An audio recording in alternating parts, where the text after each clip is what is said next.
Welcome back to Hey Kentucky. Now, yesterday, comprehensive tax reform was passed by the Kentucky legislature, and it is going to have a massive impact on the state and maybe you particularly. So I wanted to go over exactly what happened, what's in the bill, and after that, some changes I didn't like. Let's start with the flat tax of 5%.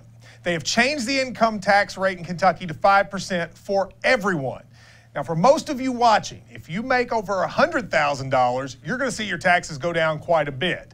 Anywhere from 30 to 100, you will see a very small decrease. Actually, it's a big tax cut, however, for the wealthy, and we'll get to that in a minute. Second, there was a corporate tax cut that will specifically apply to big corporations. Basically, from now on, corporations in the state of Kentucky will only be taxed for goods sold in Kentucky. So for corporations like Papa John's or Yum or Toyota, that most of their sales are elsewhere, they are about to see a huge tax break. That was a big deal yesterday. Also now, for the first time, pensions will be taxed at a higher rate if you were a former state employee or teacher. A lot of teachers are very upset about this. It used to be you weren't taxed except for any money you made over $41,000. Now that amount goes down to $30,000. Which means if you are a retired public employee or teacher and you make over $30,000 in your pension, now you're going to pay taxes on it. Fourth, there is a new tobacco tax, 50 cents a pack on every pack of cigarettes. Now this will raise a lot of money, and it's amazing that it happened in Kentucky because for a long time this was considered something, a third rail that would never occur due to tobacco's growing in this state. But now it has, and for the health reasons and the cost of health care, there is now a tobacco tax. And finally, services taxes. Now this is a pretty big deal and probably affects all of you. There are a lot of services in Kentucky that were never taxed that starting today will be. Number one, landscaping. If you hire somebody to do work on your shrubbery or if you have people who mow your grass, that now gets taxed. Number two, if you take your dog to the vet or any type of veterinarian services, that will now be taxed. Dry cleaning. All of you are going to see your dry cleaning rate go up a little bit because it's taxed. Gym memberships. I didn't realize they never taxed that before. They are now. Weight loss centers as well.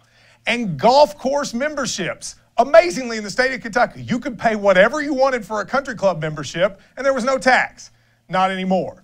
But maybe the most important in terms of raising revenue, labor for various installation and maintenance practices will go up and there will be a tax.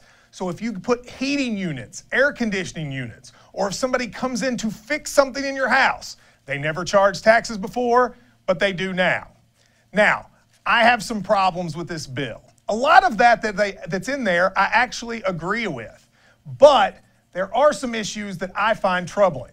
Number one, they went across the board on virtually every service the government does with a 6.25% cut. That includes higher education. All the universities across the state will see a cut after many years of cuts prior to this one. Also, a lot of educational services, no new textbooks, various preschool services, all see a cut. And services for the elderly, like Meals on Wheels, cut there as well. Also, no new textbooks anywhere. It used to be the case that we would see money put into the budget for textbooks or new teachers. Not this year. And how do we pay for all of this? Well, the tax cut for the wealthy actually hurts.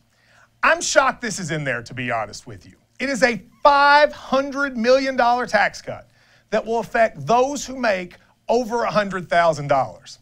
It's bizarre to me that we would cut education, that we would ask teachers to tax their pensions, and we would tax all of these services, and yet the wealthiest Kentuckians are asked to sacrifice nothing and are actually seeing a tax cut. To me, it makes those in the Senate, like Damon Thayer and Robert Stivers, who put together this package, and the governor, who have looked at all of us and said, you must sacrifice. It is beyond hypocritical to me that the one group of people who don't have to sacrifice anything and who will see a huge cut are the wealthiest among us.